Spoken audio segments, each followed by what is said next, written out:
안녕하세요. 저는 현재 경기도에 사는 40대 후반 여성입니다. 중학생인 아들 하나를 돕고 자린고비인 남편과 이렇게 셋이 살고 있어요. 시작부터 남편을 자린고비라고 말할 정도면 어느 정도인지 대충은 눈치를 채셨을 거라 생각합니다. 네, 저희 남편은 아주 심각한 자린고비예요. 지금부터 남편에 대해서 이야기해 볼게요. 저와 남편은 선으로 만나 결혼했습니다. 둘 다 나이가 어느 정도 찬 상태에서 서로에 대해서 알아갈 충분한 시간적 여유가 없이 결혼까지 하게 되었어요. 첫 만남에서 결혼까지 길지 않은 시간이었지만 그럼에도 불구하고 확실하게 알겠던 한 가지 사실은 있었습니다. 사람이 참 건실하고 돈도 잘 모으고. 엄마가 이야기했던 돈도 잘 모은다는 그 사실이 정말이라는 걸 말이죠. 좋게 말하면 그랬던 거고 그냥 사실 그대로를 말하면 정말 짠돌이 그 자체였어요. 남편 손에 뭔가 들어가면 절대 나오지 않았습니다. 한때는 그게 장기적으로 가정을 위해서 좋다고 자기 위안했던 적도 있어요. 남편은 본인 돈뿐만 아니라 제가 버는 돈까지 모조리 본인이 관리했습니다. 그러면서 늘 이렇게 말했어요. 나중에 나이 들어서 편하게 지내려면 지금 이렇게 허리 졸라매는 게 맞아. 이게 다 우리 가족을 생각해서 나중을 위해서 하는 고생이라니까. 그러면서 매달 우리가 얼마를 모았는지 통장을 확인시켜줬습니다. 남편이 어느 정도로 짠돌이었냐면 친구들끼리 부부 동반 모임이 있던 날이었어요. 그것도 원래는 돈 써야 하니까 매번 안 나가다가 정말 오랜만에 나간 자리였습니다. 한참 즐겁게 놀다가 계산하려는데 남편이 계산하려던 친구를 막아세우며 이러더군요. 이거 n분의 1로 나누는 거 아니지? 당연히 나누는 거지. 무슨 소리야. 우리는 술 한 잔, 음료수 한 잔 안 마셨고 고기도 우리 테이블이 제일 적게 먹었는데 똑같이 나누는 게 어딨어? 정말 너무 부끄러워서 얼굴이 빨갛게 달아올랐어요. 남편 친구들의 아내들이 저를 보고 안 됐다는 얼굴로 바라봤습니다. 그 시선과 상황이 아직도 잊혀지지 않아요. 그날 집으로 돌아오는 길에 남편에게 이렇게 말했던 기억이 납니다. 꼭 그런 자리에서까지 그렇게 술 먹은 것까지 나눠가며 계산해야 했어? 당신 친구들이 뒤에서 무슨 이야기를 할지 생각 못해? 뒤에서 자기들이 무슨 이야기를 하든 뭐 그게 돈을 주니 밥을 먹여주니? 분위기가 당신 때문에 다 망쳐졌잖아. 그게 왜 나 때문이야? 저희가 먼저 그렇게 하자고 했어야지. 당연히 모임에는 불려가는 일이 많이 없었어요. 저러는데 누가 부르겠냐고요. 그리고 이런 일도 있었어요. 애 학원 보내야 할 것 같아. 다들 가는데 자기만 안 간다고 속상해하더라고. 그리고 성적도 많이 떨어졌고. 본인이 가고 싶다고 하는데 하나는 보내야지. 학원 그거 굳이 보내야 하나? 애가 공부를 하겠다는데 그것도 돈이 아까워? 우리 잘 먹고 잘 살자고 모으는 거라며. 근데 애 공부하는 건 그게 아니야? 제가 버럭 소리를 지르자 남편은 그제야 자기가 한번 알아보겠다며 한 발 물러서더군요. 그래놓고 알아온 학원이 무슨 선생님 경력도 없는 것 같고 학교는 어디를 나왔는지도 모르고 제대로 된 교실도 하나 없는 이상한 곳이었습니다. 그 학원 이상해. 나 가기 싫어. 실력 좋은 선생님이야. 아빠가 다 알아봤어. 당연히 제대로 된 선생님이 아니었고 아이의 성적은 오르지 않았어요. 운동을 하겠다고 헬스를 다니겠다고 하면 등산을 하라고 했고 그마저도 등산화를 사겠다는 말에는 동네 운동장을 뛰라는 말로 바꾸곤 했습니다. 자린고비인 수준이 심해도 너무 심했어요. 어디 함께 나가기 부끄러웠고 저도 점점 더 사람이 움츠러들더라고요. 사실 이런 고민이나 이야기를 어디에다가 막 하기도 부끄러웠어요. 딱 한 사람, 동서 빼고는 말입니다. 동서와 저는 다른 집 동서지간보다 사이가 좋은 편이었어요. 시어머니의 성격을 함께 견뎌내며 생긴 전우애 같은 게 있었거든요. 저희 시어머니가 다른 시어머니들에 비해 조금 많이 유난이긴 하시거든요. 남편의 그 고집도 다 시어머니에게서 물려받았나 싶을 때가 많고 말입니다. 동서는 도련님과 연애 결혼을 했습니다. 도련님도 남들보다 조금 짠돌이다 하는 느낌이 없지 않아 있기는 하지만 그래도 저희 남편보다는 훨씬 융통성이 있기는 했어요. 아주버님이 조금 심하시긴 한 것 같아요. 어제는 글쎄 왜 걸어갈 수 있는 거리는 버스를 타냐고 난리더라니까. 내가 부끄러워서 어디 가서 말도 못하고. 어제 어머니가 장바오라고 해서 박았더니 그램당 가격까지 다른 마트랑 비교해가면서 왜 더 비싼 곳에서 사왔냐고 잔소리를 한 2시간은 하시더라고요. 다 물려받은 거지. 그 피가 어디 가겠어. 그렇게 동서와 저는 만나면 남편과 집안 식구들 욕을 했어요. 그거 아니었으면 어떻게 버텼을지 생각만 해도 끔찍합니다. 저는 공무원이거든요. 그래서 출퇴근하기 위해 옷을 좀 사 입었어야 했는데 남편이 그런 거에 돈을 쓰는 걸 너무 싫어하고 제 월급까지 본인이 다 관리하고 있으니까 중고 거래로 옷을 사 입었었거든요. 그게 너무 서러워서 한 번은 남편에게 화를 냈던 적이 있었습니다. 내가 쪽팔려서 회사를 못 다니겠어. 사람들이 옷이 그거밖에 없냐고 생각할 거 아니야.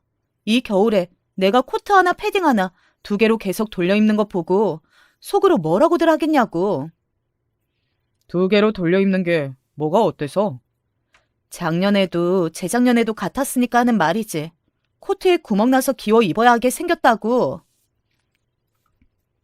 그런 제 말에 남편이 알겠다며 자기가 옷을 사오겠다고 했던 짓이 뭔지 아세요? 바로 혼업 수거함에서 멀쩡해 보이는 옷 몇 벌을 가지고 온 겁니다. 그러고서는 이렇게 말하더군요. 강남까지 가서 가지고 온 거야. 원래 강남 헌옷 수거함에는 멀쩡하고 비싼 옷들이 많다더라고. 근데 찾아보니까 진짜 그렇잖아. 지금 남이 버린 걸 나더러 입으라는 거야? 멀쩡한데 뭐가 어때서 그래. 아, 당신 그거 못 봤어? 옷을 많이 버려서 그걸로 인한 환경오염이 얼마나 큰지. 사실은 돈이 아까운 거면서 그런 말도 안 되는 이야기들을 해가며 저에게 세뇌를 시켰어요. 저는 그런 남편이 너무 싫었지만 함께한 세월이 워낙 길었고 요즘 흔히들 이야기하는 가스라이팅을 당한 건지 뭔지 남편 말이 맞구나 하면서 살았던 것 같습니다. 사실은 그게 아닌데 말이죠. 제가 10년이 넘는 세월 동안 남편에게 들었던 말들이나 어떻게 돈을 못 쓰게 감시 아닌 감시를 당하며 살아왔는지 지금 와서 돌이켜보니 정말 말도 안 되는 것들이 많더라고요. 그러다 제가 남편과 엄청나게 싸우게 된 결정적인 계기 하나가 있었습니다. 바로 저희 친정엄마 생일이었어요. 그 해에 시어머니에게 남편이 남편치고 제법 큰 선물을 했었거든요. 100만 원을 용돈으로 드린 겁니다. 그래도 살면서 한 번은 이 정도는 해드려야지. 그래도 아들인데. 저는 남편이 조금씩 변하고 있다고 생각했던 것 같아요. 그때쯤 남편은 친구들과의 만남도 자주 가졌었고 또 취미생활도 시작했었거든요. 운동도 다녔고 말입니다. 그래서 이제는 남편도 나이가 들고 사람이나 인생을 살아가는데 아끼고 사는 것만이 답이 아니라는 것을 알게 되었다고 생각했었습니다. 그리고 저희 친정엄마 생일이 다가왔어요. 엄마 생일인데 용돈 드리게 100만 원만 보내줘. 100만 원? 그게 무슨 소리야? 저는 당연히 저희 엄마에게도 똑같이 해드릴 걸로 생각했었거든요. 하지만 남편은 전혀 그럴 생각이 아니었더라고요. 우리 엄마랑 당신 엄마랑 같아? 뭐가 다른데? 여자는 결혼하면 출가 외인이잖아. 당연히 다르지. 그런 말도 안 되는 소리를 하며 이러더군요. 10만 원만 해. 그때는 진심으로 이 사람과는 더 이상 같이 살 수 없겠구나 하고 생각했던 것 같습니다. 그동안은 우리 가족을 위해 아끼고 절약하는 거라 믿었었거든요. 그래서 겨울에 온수를 제대로 틀지 않아 추위를 떨며 설거지를 할 때도 옷을 사입겠다는 말에 강남까지 가 헌옷 수거함을 뒤져오는 남편을 볼 때도 차마 넘길 수 있었어요. 하지만 그 우리에 저희 엄마 아빠 제 가족은 없다는 걸 알게 되니 내가 여태 왜 이러고 살았나 한이 맺히고 마음속 깊은 곳에서 울분이 터져 나왔습니다. 그래서 남편이랑 더 이상 못 살겠다고 생각했고 이혼하자는 말을 처음으로 했던 것 같아요. 이혼하자. 당연히 남편은 매우 놀랐습니다. 남편은 겨우 이런 일에 제가 이혼을 하자고 하는 걸 이해할 수 없어 했어요. 남편 입장에서는 그 일이 겨우 이런 일이었던 겁니다. 아니, 무슨 이런 일로 이혼을 해? 이런 일? 이런 일이라고 했어? 내가 나만 좋자고 이래. 우리 다 같이 좋자고 이러는 거 아니야. 다 같이 좋자고 이러는 거에 왜 니네 엄마 용돈은 100만 원이고 우리 엄마는 10만 원인데? 그건 출가 외인이네 이런 말도 안 되는 소리 하지 마. 나도 돈 벌고 내가 더 챙기면서 살아. 내가 버는 돈도 이런 식으로 내 마음대로 못 쓰고 눈치 보고 나는 더 이상 이렇게는 못 살아. 그니까 그냥 이혼해. 나중에 좋건 말건 지금이 불행한데 무슨 소리야? 제가 그렇게 소리를 치며 이혼을 선언하니 남편도 아차 싶긴 한 것 같더라고요. 그제야 저에게 사과하며 빌기 시작했습니다. 아니 여보, 이런 일로 무슨 이혼이야. 내가 생각이 너무 짧았어. 당신도 당연히 서운하지. 내가 잘못했으니까 화 풀어, 응? 장모님 생신도 당연히 똑같이 챙겨야지. 그러면서 바로 제 계좌로 100만 원을 보내주더군요. 하지만 그 뒤에도 몇 번이나 아까워하는 게 보였습니다. 그때도 남편이 그렇게까지 저에게 숙이고 들어왔던 적이 없어서 그냥 넘어가기는 했지만 굉장히 많이 서운하고 정이 떨어지긴 했었거든요. 그래서 그 다음부터는 무슨 일이 생겨도 그냥 넘어가지 않겠다고 생각하던 차였습니다. 요즘 아주버님 어떠세요? 동서가 어느 날 저에게 넌지시 묻더군요. 왜? 아니, 요즘 형님이 아주버님 욕을 조금 덜 하시는 것 같아서요. 그 전보다 확실히 눈치를 보긴 해. 내가 봤을 때는 참으면 안 되는 것 같아. 동서도 터뜨리고 살아. 아, 저는 진짜 모르겠어요. 나이 들면 사람이 조금 유해지기도 한다던데. 저 사람은 점점 더 깐깐해지는 것 같고. 동서도 도련님 때문에 고민이 많은 것 같더라고요. 아니, 그렇게 돈을 아끼던 양반이 요즘 들어서 등산 나간다고 등산복을 사고 등산화를 사는데 어디서 찾아보니까 등산 모임 같은 곳에서 불륜이 엄청나게 많다고 하더라고요. 그래서 저러나 싶고. 에이, 설마. 요즘 외모에도 신경 쓰는 게 아무래도 느낌이 좋지 않다니까요. 동서의 그런 말을 들으면서 제가 한 생각은 단 하나였습니다. 그 양반은 돈 아까워서 불륜도 못하겠지. 라는 생각 말이죠. 실제로 남편은 그랬어요. 어디 외곽에 놀러 나갈 때면 기름값도 아까워서 손을 벌벌 떨고 조금 분위기 있는 곳에서 밥이라도 먹을라 치면 메뉴판을 보고 만들어 먹는 게 얼마나 싸게 치는지 2절, 3절을 해대는 양반이었으니 말입니다. 게다가 매달 저에게 확인시켜주는 계좌 내용을 보더라도 본인에게 쓰는 돈조차 아까워하는 사람이었어요. 담배값이 오르자마자 담배를 끊고 아직도 피우지 않는 사람이거든요. 아주버님은 정말 돈 아까워서 바람도 못 피울 사람이긴 해요. 라고 동서도 동의를 할 정도였으니 말입니다. 그러던 어느 날이었어요. 남편이 저를 조용히 부르더군요. 내가 당신을 위해서 엄청난 선물을 준비했어. 어? 무슨 선물? 제 생일이 곧 다가오긴 했지만 그동안 남편에게 제대로 된 선물이라는 걸 받아본 적도 없고 남편의 씀씀이라 알기 때문에 엄청나다는 그 남편 말에도 별 기대를 하지는 않았습니다. 끽 해봐야 금반지 정도거나 아니면 10만 원짜리 백화점 상품권 정도겠지 라고 생각을 했어요.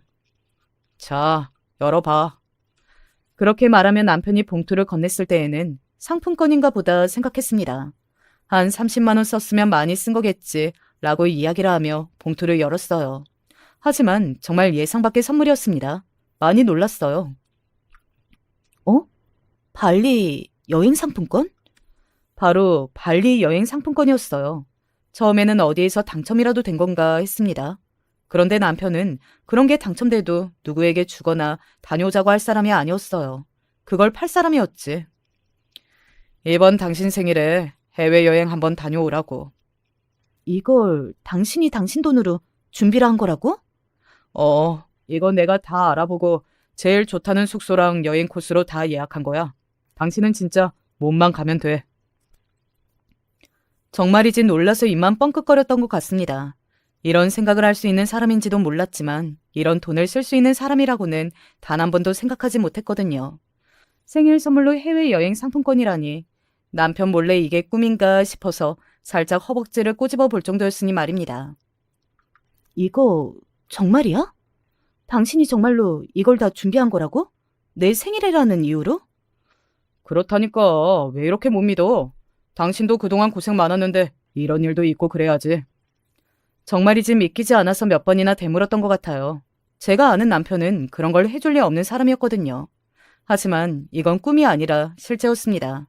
혹시 무슨 사고를 치거나 잘못을 저질러서 갑자기 이러는 게 아닌가 하는 생각도 해봤지만 그런 기미는 전혀 보이지 않았기 때문에 그냥 순수하게 남편이 이제는 조금 변하려나 보다 그렇게 긍정적으로 생각했던 것 같아요.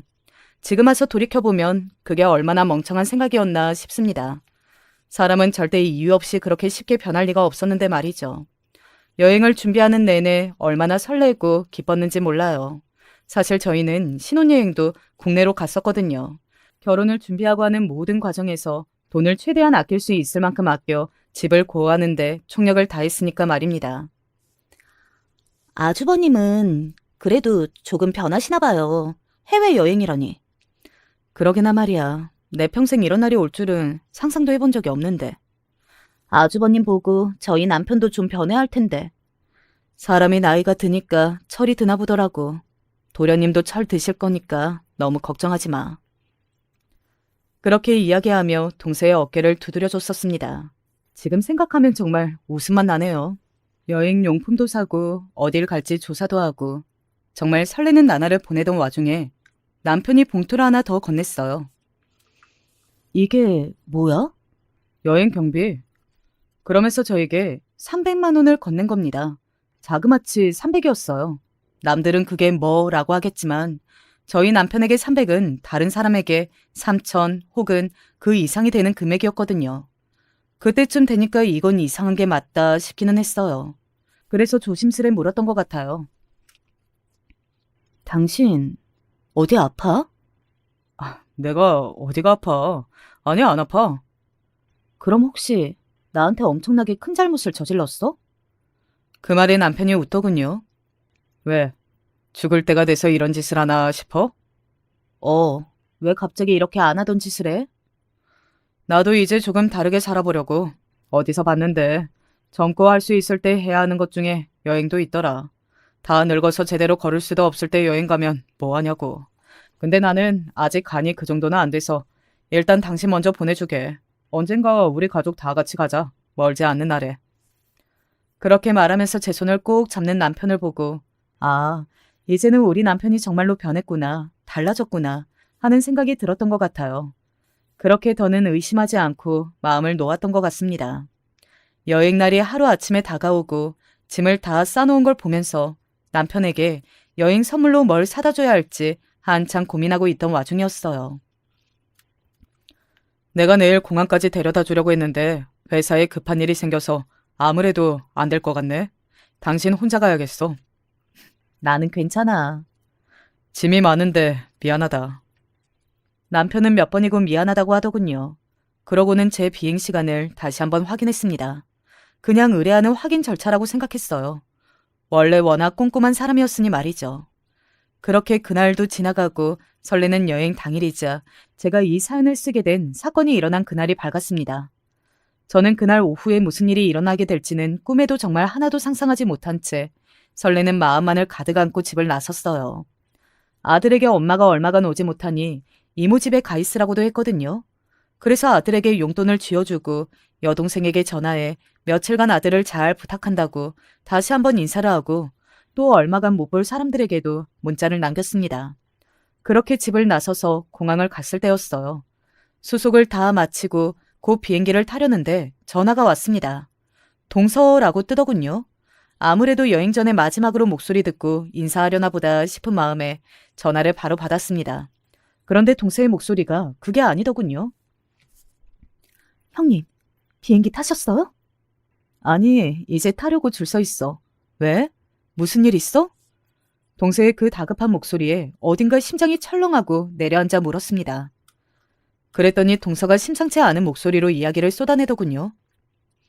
비행기 타지 말고 당장 다시 집으로 가세요. 왜? 무슨 일인데? 형님 지금 비행기 타시면 정말 돌아오셨을 때 큰일 나 있어요. 제가 영문을 알 수 없어서 그냥 무슨 일인지만 물었습니다. 사실 비행기를 타기 직전에 이미 다 준비된 해외여행을 물리고 뒤돌아설 만큼 큰일을 하는 게 많이 없잖아요. 그리고 그런 결정을 하기에는 어지간히 큰일 아니고서야 쉽지 않고 말입니다. 그래서 그냥 무작정 오라는 동서의 그 말에도 움직일 수는 없었어요. 무슨 일인지 알아야 가지. 나 지금 발리 가는 비행기 타는 거 기다리고 있는 거야. 어디 제주도 아니고. 아주버님, 바람이 났어요. 뭐? 그리고 형님 한국에 안 계시는 동안 재산 정리 싹 해서 그 여자랑 도망가려고 한다니까요. 너무 상상하지도 못했고 제가 들은 말이 뭔지 몰라서 가만히 서 있기만 했어요. 그랬더니 동서가 다시 한번 소리를 질렀습니다. 방금 남편이랑 아주버님 통화하는 거 들었어요. 남편은 아주버님 말리는 듯이 이야기했는데 아주버님은 들을 생각이 없어 보이시는 것 같아요. 한 가지 확실한 건 지금 형님이 비행기 타시면 돌아오셨을 때는 집도 뭣도 아무것도 없는 상태일 거예요. 가시면 안 돼요. 그 이야기를 듣고 비행기를 탈 수 있는 사람이 몇이나 될까요? 저는 그대로 공항에서 내려 집으로 가는 택시를 잡아탔습니다. 그리고 집으로 가는 내내 별별 생각이 다 들었던 것 같아요. 그러고 보니 이상한 점이 하나둘이 아니었습니다. 당신 인감 어딨더라? 갑자기 인감은 왜? 아니, 나 이번에 금고를 하나 샀는데 거기에다가 다 넣어두려고. 그리고 당신 그 통장 비밀번호 그대로지? 그걸 바꿀 일이 뭐가 있어. 그런데 갑자기 통장 비밀번호는 왜? 아니, 갑자기 그냥 궁금해서. 그런 것들을 묻고 이야기했던 게 머릿속을 스쳐 지나갔어요. 그리고 무엇보다 뜬금없이 저에게 생일 선물로 해외여행 상품권을 주고 여행 경비라며 300만 원을 준 일들이 다시 생각해보니까 남편은 절대 할 수 있는 일이 아니더라고요. 거기서부터 의심했었어야 했는데 제가 남편이 바뀌었다는 사실과 또 해외여행을 간다는 것에 뭐가 씌어서 의심하지 못했던 것 같습니다. 무슨 일인데 그렇게 안색이 안 좋으세요? 병원으로 바로 가드려요? 아니요. 근데 기사님, 네. 사람이 하루아침에 너무 바뀌면 그건 이상한 게 맞는 거죠? 그렇죠. 하루아침에 사람이 바뀔 수가 있나? 그건 죽을 병에 걸린 거거나 몰래 딴짓을 하는 거지. 사람 쉽게 안 바뀌어요. 손이 덜덜 떨려왔습니다. 그리고 얼마 지나지 않아 집 앞에 도착했어요. 휴대폰을 확인하니 비행기는 이미 떠난 시간이더군요. 저는 숨을 크게 들이마시고 천천히 집으로 올라갔습니다. 그리고 현관문 앞에 섰어요. 바로 비밀번호를 누르지 못하겠더군요. 손을 마주 잡았습니다. 제 손이 너무 차갑다는 게 느껴졌어요. 심호흡을 얼마나 했는지 그 앞에서 얼마나 떨었는지 모릅니다. 한참을 그렇게 서 있다가 손을 들어 조심스럽게 비밀번호를 눌렀어요. 그리고 집 안으로 들어섰습니다. 아니, 이게 현관에는 누가 봐도 여자 신발인 것 같은 신발이 놓여 있었습니다. 그리고 거실 정중앙에는 여행을 가는 제가 들고 있는 것보다 큰 캐리어가 2개나 늘어져 있었어요. 그리고 거실에는 아무도 없었습니다. 그런데 안방에서 인기척이 들려왔어요. 조심스럽게 안방 쪽으로 한 발짝, 2발짝 걸어갔습니다. 문이 아주 조금 열려 있었어요. 그 안으로 2 사람의 대화 소리가 들려왔습니다. 중간부터 녹음하긴 했기에 정확히 기억해요. 지금부터 그 2 연놈의 대화 내용을 들려드릴게요. 이제 자기 마누라 비행기 탔네. 그러네. 이제 정말 다 끝났네. 내가 그동안 얼마나 많이 참았는지 알지? 그러면 알지. 내가 자기 노력한 거 모를까봐 그동안 너무 고생 많았어. 우리 자기. 이 집은 팔았어? 내일 최종적으로 만나서 대금 다 받기로 했어. 원래 이삿날 주는 건데 내가 좀 싸게 내놓는 대신에 바로 달라고 했거든. 또 3일 내로 집 비워준다고도 했고. 자기 부인은 진짜 놀라긴 하겠다. 여행 돌아와서 보니 집도 없고 돈도 한 푼도 없고 남편도 없고. 그 말에 남편이 작게 웃는 소리가 들려왔습니다. 어쩌겠어. 집 팔자인걸. 그러게 왜 자기 돈까지 나한테 관리를 하게 해. 그런데 진짜 요즘 그렇게 남편한테 다 맡기는 부인이 어딨냐? 사람이 진짜 미련해서 그래. 내가 그러니 매력을 하나 못 느끼는 거 아니야. 데리고 살기에는 편한데 여자로서 매력이 정말 하나도 없어. 그래서 자기가 나한테 넘어온 거잖아. 그치. 자기 같은 매력적인 여자한테 어떻게 안 넘어가냐? 그동안 데이트 비용이다 뭐다 자기가 다 쓴다고 고생했고 미안해. 이 집 대금 받으면 제일 먼저 자기가 갖고 싶다고 한 그 가방부터 사러 가자. 진짜? 진짜 사줄 거야? 진짜지. 거기까지 더 이상 참을 수가 없었습니다. 저는 조금 열려있던 그 안방문을 활짝 열었어요. 그리고는 침대에 누워있는 반쯤 벗은 그 2 남녀를 가만히 바라봤습니다. 2 사람은 서로의 세상에 완전히 취해서 잠시 누가 문을 열었다는 사실도 몰랐어요. 그러다 느껴지는 인기척에 먼저 저를 발견한 건 상간녀였습니다. 어머, 누구세요? 보통은 그 시간에 그 집에 그렇게 올 사람은 부인이라고 생각할 법도 한데 제가 외국에 나가 있다고 알았기에 그랬던 건지 저라고는 미처 생각을 하지 못했던 것 같더라고요. 그러니 누구시냐고 물었겠죠. 상간녀의 그 소리에 곧이어 남편도 돌아봤어요. 그러고는 안색이 하얗게 질렸습니다. 마치 귀신을 본 사람의 얼굴 같더군요. 뭐 그럴만했어요. 지금 발리에 가는 비행기 아니라고 완전히 믿고 있었는데 그런 제가 이 집 안방에 이러고 서 있으니 말입니다. 여보. 남편의 그 말에 상간녀는 그제야 제가 누군지 알았다는 듯 안색이 하얗게 질려갔습니다. 제가 그곳에 나타났다는 건 두 사람이 계획했던 모든 일이 다 틀어졌다는 것을 의미하니까 말이죠. 당신이 어떻게 여기에? 남편은 그리고 휴대폰으로 시간을 확인했어요. 비행기는 이미 뜨고도 남을 시간인데. 그 말에 제가 남편의 머리채를 바로 잡았습니다. 그리고는 소리를 질렀어요. 비행기 안 탔으니까 여기 이러고 있지, 이 개자식아. 여보, 그게 아니고. 아니긴 뭐가 아닌데? 지금 이러고 있는 거 들켜놓고 아니라는 소리가 나와? 저는 한참을 소리를 지르며 난리를 치다 동서의 손에 말렸었습니다. 동서는 저보고 참으라는 듯 고개를 저으며 그러지 말라고 하더군요. 아마 그 당시에 동서가 아니었으면 저는 이성을 잃고 모르던 남편의 머리라도 내리치고 나서야 그 상황이 끝났을 거예요. 동서가 말려서 얼마나 다행인지 모를 일입니다. 저는 일단 남편에게서 인감을 빼앗고 거래했다는 부동산에 전화해 없던 일로 만든 다음 남편이 관리하던 제 통장도 빼서 다른 제 계좌로 모조리 옮겨뒀어요. 그러는 과정에서 남편이 생각보다 치밀하게 이 도망을 준비 중이었다는 사실을 알 수 있었습니다. 이미 다른 지역의 집을 알아본 사실과 저를 해외여행을 보내기 위해 수많은 시나리오를 짜뒀더군요. 만약에 제가 의심쩍어 하면 어떻게 설득할지도 다 시나리오를 짜뒀고 말입니다.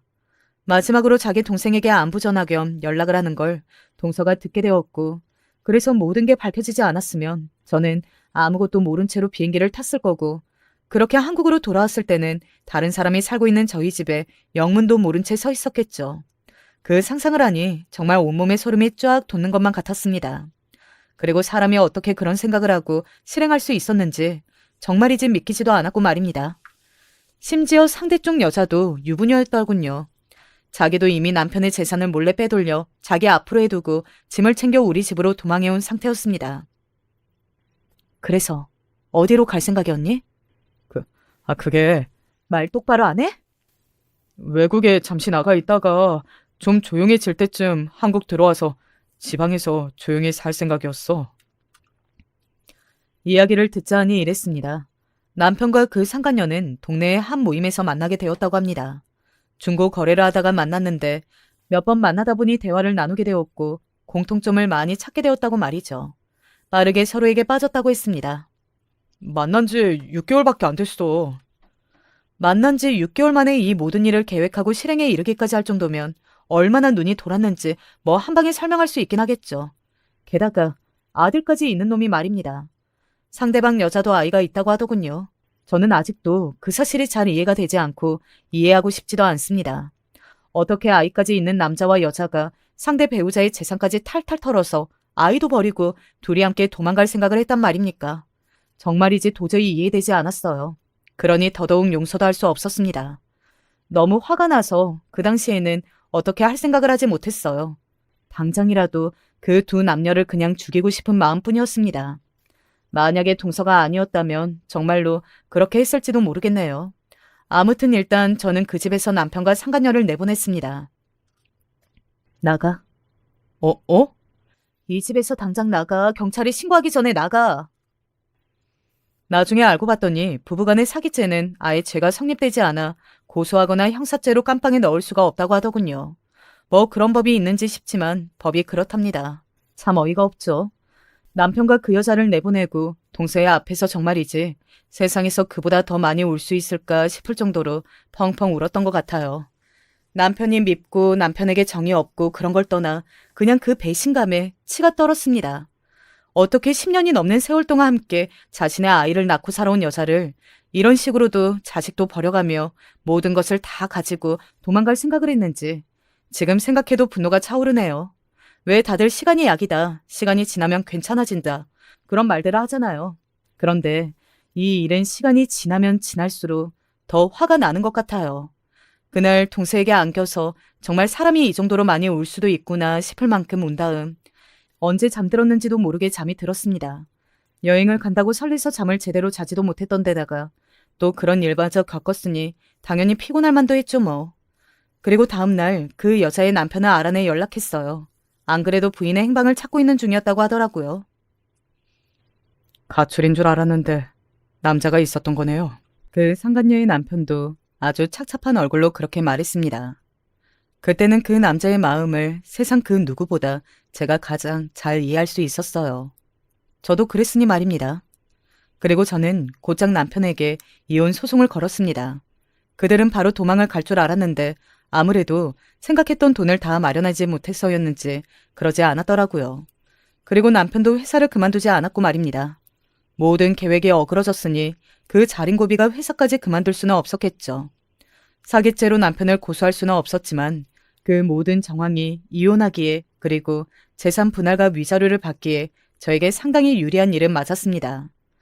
당연히 재판은 저에게 유리하게 판결이 났고 남편은 제 변호사비는 물론 위자료와 재산 분할까지 다 해줘야 했어요. 세상에서 돈을 가장 사랑하는 남편에게는 최악의 일이긴 했을 겁니다. 주기 싫어서 끝까지 버티다가 결국 나중에 법원의 명령을 듣고 줬거든요. 시어머니가 한번 찾아왔었어요. 이야기는 다 들었다. 네가 오죽 못 났으면 버리고 그렇게 도망갈 생각을 했겠니? 시어머니는 정말 말도 안 되는 소리를 하시면서 저를 탓하시더군요. 어차피 소송도 이겼고 이제 남편과는 볼 일도 없으니 거칠 것이 없었어요. 그래서 부인이 벌어다 준 돈까지 싹 다 들고 자기 아들까지 버리고 여자랑 도망갈 생각을 했다는 거예요? 오죽했으면 그랬겠냐는 거다. 오죽했으면. 솔직히 어머니가 제일 잘 알고 계시잖아요. 요즘 같은 시대에 시어머니 등살에 그 정도 자린고비인 남편 참아주며 살 여자는 저밖에 없다는 거요. 뭐? 너 말 다 했니? 덜했어요. 그러시면 다른 여자 며느리로 보고 한번 데리고 살아보세요. 얼마나 버틸 수 있는지 저도 궁금하네요. 그렇게 말하고선 일어섰습니다. 그런 저를 향해 시어머니가 큰 소리로 소리쳤어요. 두고 봐라. 너보다 100배 1000배 좋은 며느리 드릴 거니까. 그리고 살았던 것보다 더 잘 살 거니까. 이제 그들의 뒷이야기를 해드려야겠네요. 정말 시어머니의 그 말대로 그들은 정말 잘 살았는지 말입니다. 그 상간녀도 자신이 가지고 있는 돈을 그대로 다 토해내고 자기 남편에게 이혼당했어요. 그 상간녀는 직장을 다니지 않았었거든요.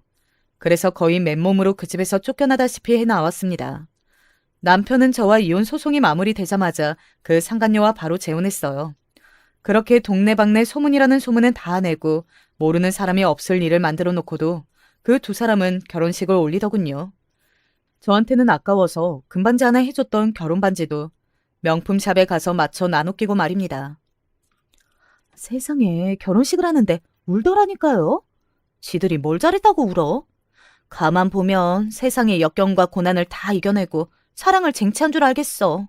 아주 드라마를 찍더라니까요. 내가 어이가 없어서. 이 모든 것들은 아직도 그 집안의 가족인 동서를 통해 들은 이야기예요. 아무튼 남편과 그 상간녀는 재혼했습니다. 그러고는 저희가 살던 아파트보다 훨씬 작은 아파트를 얻어 그 나이에 신혼살림을 시작하듯 살림을 시작했어요. 하지만 그 상간녀는 저와는 아주 매우 다른 사람이었습니다. 일단 다달이 용돈을 받아 쓰는 걸 할 수 없는 사람이었어요. 그 문제로 조금 다툼이 있었던 것 같더라고요. 아주버님은 돈을 많이 줄 생각이 없고 그 여자는 아주버님이 주는 그 쥐꼬리만한 용돈으로 생활을 할 수가 없고. 사랑으로 시작했던 두 사람은 그 문제로 자주 다툼이 있었다고 하더군요. 시어머니와도 물론 사이가 많이 좋지 않았다고 합니다. 한 번은 시어머니가 불렀는데 가지 않아서 둘이 다투는 걸 동서가 본 적이 있다고 하더라고요. 어머니는 네 같은 년을 어디서 또 받아줄 거라고 이렇게 배짱이 좋냐고 너 여기서도 쫓겨나고 싶냐고 난리치고 그 여자는 그거는 어머님 아들도 마찬가지 아니냐고 소리 지르고 아주 난리였다니까요. 그리고 글쎄 그렇게 한참을 싸우다가 어머니가 뭐라고 했는지 아세요? 나 참 기가 막혀서. 뭐라고 했는데? 형님 이야기하면서 그 전 며느리는 이것도 잘하고 저것도 잘하고 그랬는데 어쩌다가 너 같은 애가 눈이 돌아서 자기 아들이 지 팔자를 스스로 망했다고 그러더라니까요. 정말 웃기지 않아요? 어이가 없어서 헛웃음이 픽 하고 나오더군요. 제 앞에서 그렇게 고래고래 소리를 지르면서 보란듯 잘 살겠다고 한 지 얼마나 지났다고 말입니다. 그리고 얼마 지나지 않아 두 사람은 이제 사랑도 없이 그 매일매일 싸우면서 지낸다고 하더라고요. 도련님이 자신은 정신 차리고 당신에게 잘하겠다며 동생에게 요즘 잘한다고 합니다. 그 모습을 보고 배우는 바가 많았다나 어쨌다나요. 다행인지 불행인지 아들은 지금 상황을 더 좋아해요. 세상에 어떤 자식의 부모가 이혼했는데 그걸 더 좋아한다는 말입니까? 이것만 봐도 남편이 가정에 얼마나 못했는지를 단번에 알 수 있는 부분이기도 하죠. 그리고 최근에 두 가지 사건이 있었습니다. 첫 번째는 남편이 저를 찾아왔어요. 저는 처음에는 돈 관련 문제로 저를 찾아온 건 줄 알았는데 그게 아니었습니다. 내가 잘못했어. 진짜 죽을 죄를 지었다. 남편이 다짜고짜 그렇게 말하면서 무릎을 꿇더라고요. 갑자기 왜 이래? 우리 다시 합치면 안 되겠니? 당신 같은 여자가 없다는 걸 이제는 깨달았어. 정말 쓰레기 같은 자식 아닌가요? 그때는 이미 그 여자랑 혼인신고도 하고 유부남인 상태였습니다. 이혼하고 저한테 와서 그런 소리를 해도 기가 막혔을 텐데 이혼도 하지 않고 또다시 유부남의 신분으로 저에게 그런 말을 한 거예요. 내가 미쳤니? 약 먹었니? 나는 너랑 이혼한 걸 정말 하늘에 감사하고 있는데 다시 합치자고? 죽으라고 그래. 여보. 내가 왜 네 여보야? 네 여보는 네가 지금 사는 그 집에 있지, 이 미친놈아. 한참을 저를 붙잡고 개소리에다던 남편을 쌍욕을 해가며 돌려보냈어요. 그러고도 미련이 남았는지 정말 며칠을 저에게 문자며 전화며 해댔습니다. 다시 생각해보라면서 말이죠. 정말 쓰레기 같은 자식이죠. 그리고 두 번째 사건은 그러고 얼마 지나지 않아 동네에서 우연히 시어머니와 그 상간녀, 그러니까 이제는 제 전남편의 부인이 된 그 여자를 보게 된 것이었습니다. 둘이 장을 보러 왔는지 장바구니를 들고 있더군요. 둘 다 표정이 좋지 않은 것으로 봐서 이미 둘이서 한바탕 한 것으로 보였습니다. 그런 와중에 저와 마주친 거였어요. 장 보러 왔니? 모른 척하고 지나가려던 걸 붙잡은 건 다름 아닌 시어머니였어요. 네. 제가 찝찝한 얼굴로 대답했습니다. 저를 본 두 사람은 조금 전의 모습과는 다르게 굉장히 친한 척을 하고 있더라고요. 조금 전에 둘의 모습을 제가 봤다는 것도, 그리고 동서를 통해서 둘의 사이가 굉장히 좋지 않다는 것도 다 전에 들었다는 것도 모른 채로 말이죠. 우리는 장 보러 왔다. 아, 그러세요? 제 며느리가 어찌나 싹싹하고 나한테 잘하는지 내가 장 보러 올 때마다 이렇게 따라와서는 같이 봐준다고 하는구나. 그치, 아가? 시어머니의 그 말에 그 상간녀가 시어머니의 팔짱을 끼더군요. 그리고는 애교 섞인 목소리로 말했습니다. 그럼요. 어머님 혼자 이 무거운 장바구니를 드시게 할 수는 없죠. 시어머니는 그렇게 말하는 상간녀를 한번 보다가 저에게 시선을 돌리며 웃더군요. 보란듯이 말입니다. 전에 너한테 이야기했던 것처럼 나는 너보다 더 좋은 며느리를 봐서 잘 살고 있다고 증명하듯 말이죠. 그 모습을 보니 정말이지 웃음이 비집고 나왔어요. 그래서 원래라면 하지 않았을 말을 했습니다. 두 분이 이렇게 사이가 좋은데 부부 사이도 조금 좋아지면 좋을 텐데요. 제 그 말에 상간녀는 무슨 말을 하냐는 듯 저를 쳐다보며 말했어요. 아, 당연히 저희 부부 사이 좋죠. 무슨 근거로 저희 사이가 안 좋다고 하시는지 모르겠네요. 저는 이렇게 반지까지 받고 아주 행복하게 잘 살고 있는데? 하면서 자기 손에 끼워져 있는 다이아몬드 반지를 보여주더군요. 가짜났습니다. 그렇게 잘 살고 있는데 그 자식이 저를 왜 찾아올까요? 그 말에 시어머니와 그 상간녀 둘 다 굳었어요. 그리고는 시어머니가 먼저 물었습니다. 너를 찾아갔든? 네. 찾아와서 무릎 꿇고 빌던데요. 나 같은 여자 없다고, 다시 합치자고. 내가 그러겠다고 하면 당장 지금 부인은 정리하겠다고요. 그 말에 상간녀의 얼굴을 확 구겨졌습니다. 그리고 분노로 손이 덜덜 떨리는 게 보였어요. 그이가 찾아가서 그쪽한테 그런 말을 했다고요? 네. 일주일도 안 됐으니까 기억할 거예요. 그니까 가서 물어봐요. 그러고는 돌아서려는데 시어머니가 갑자기 저를 턱 잡았습니다. 어딘가 절박하고 간절해 보이는 얼굴이었어요. 굉장히 다급한 목소리로 묻더군요. 그래서 너는 뭐라고 했는데? 마치 그 말투와 표정이 제가 그러자고 했기를 간절히 바라는 듯한 모습이었어요. 그렇게 느낀 건 저뿐만이 아니었던 듯 했습니다. 그 상간녀의 표정이 더 썩어 들어가는 걸 제 눈으로 봤으니 말이죠. 뭐라고 해요? 당연히 미친 소리 하지 말고 돌아가라고 했죠. 제 그 대답에 시어머니는 노골적으로 실망하는 듯한 표정을 지었습니다. 아니, 제가 돌아갈 거라는 생각을 조금이라도 한 게 저는 제일 신기한 부분이에요. 어떻게 생각하면 제가 다시 돌아갈 수 있다고 여길 수 있을까요? 제가 결혼 생활 내내 엄청난 호구였다는 걸 다시 한번 증명당하는 것 같았습니다. 절대 그럴 일 없다는 거냐? 어머니 같으면 그런 잘못을 한 사람이랑 다시 살 수 있으시겠어요?